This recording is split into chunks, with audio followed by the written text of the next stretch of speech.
దారిలో మొట్టమొదట ఎవరు వెళ్ళారు అంటే మీకు తెలుసు. ఎవరు వెళ్ళారు? యాజకుడు వెళ్ళాడు. 2 లేవీయుడు వెళ్ళాడు. రైట్? ఒకసారి చదువుదామా? 10వ అధ్యాయం లూకాసు వార్త. చూడండి, ఆ దారిలో ఎవరు వెళ్ళారంటే యేసుక్రీస్తు చెప్పాడు. అందులో కొర ప్రాణంతో ఉండిపోయాడు ఆ వ్యక్తి. 31. అప్పుడొక యాజకుడు ఆ త్రోవను వెళ్ళుట తటస్థించెను.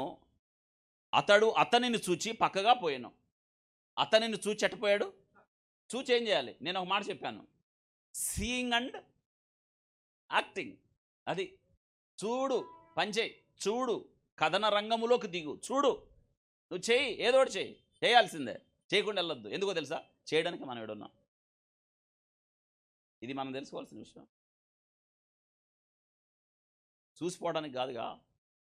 చాలామంది లోకంలో చూసిపోయేవాళ్లే, కానీ చూసి చేసేవాడు క్రైస్తవుడు. దేవుడు నేర్పుతున్న శ్రేష్టమైన పాఠం. చూసి పక్కగా పోయాను. తర్వాత ఎవరు వచ్చారు? లేవీయుడు వచ్చాడు. ఆ చోటికి వచ్చి చూచి పక్కగా, లోకములంతా ఇదే బ్యాచ్, పక్కగా పోయాను. నాకెందుకు? నాకెందుకు చెప్పండి? నాకెందుకు? నాకెందుకు? నాకెందుకు? తీసుకురావడం వల్ల మనకేంటి ప్రయోజనం? లోకం మాట్లాడింది. మనకు అది కాదు. మనకు ప్రయోజనం దేవుడు ఇస్తాడు. ఇక్కడ మీరు తెలుసుకోవాల్సిన, చాలామంది మీరు గమనించారా? డబ్బులు లేవాయా అంటే మనం ఎంత ముందులు ఇచ్చేసేయండి అంటాం. ఎలా పూర్తి చేయాలి ఆ భర్తీ? దేవుడే పూర్తి చేయాలి.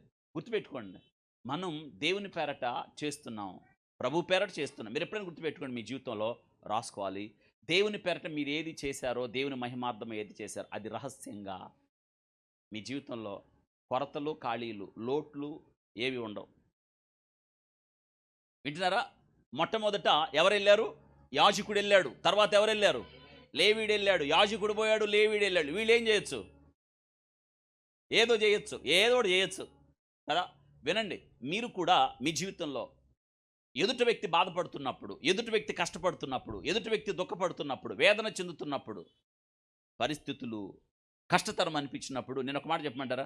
మీరు ఏదో ఒకటి చేయొచ్చు. నువ్వు పక్కకి వెళ్తానికి కాదు మనం ఎక్కడుంది.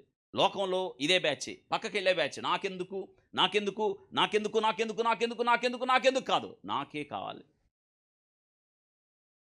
ఆ దారిలో వాస్తవంగా నేను చెప్పాను గతంలో, లోతైన భావం ఏంటంటే, మొట్టమొదట ధర్మశాస్త్రం ఇవ్వబడింది లేవీయుడి ద్వారా, ఆ పైన యాజకుడి ద్వారా, ఆ తర్వాత లేవీయుడి ద్వారా పండగలు, ధర్మశాస్త్ర క్రియలు, ఆచారబద్ధమైన క్రియలు, పద్ధతులు, సాంప్రదాయాలు ఇవ్వబడ్డాయి. ఇవన్నీ మనిషిని రక్షించలేకపోయాయి.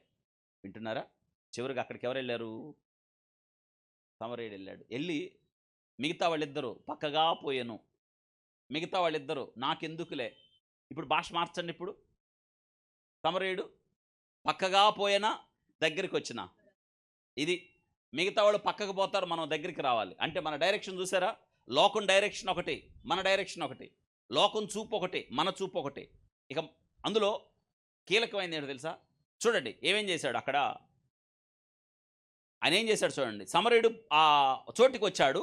పడి ఉన్న చోటికి వచ్చి మిగతా వాళ్ళు పక్కకు పోయారు. తర్వాత అతనిని చూచి తర్వాత అతని మీద జాలిపడి, తర్వాత దగ్గరికి పోయి నూనె ద్రాక్ష రసం పోసి అతని గాయములు కట్టి తన వాహనం మీద ఎక్కించి ఒక పూట కోళ్ళ వాని ఇంటికి తీసుకొని పోయి అతన్ని పరామర్శించుద్ది. ఎవరిని చూసి చెదరించుకోకండి, అసహించుకోకండి. ఆ దారిలో దగ్గరికి వచ్చి ఏం చేశాడు? గాయాలు కట్టి నూనె ద్రాక్ష రసం పోసి తన వాహనం మీద ఎక్కించుకున్నాడు అని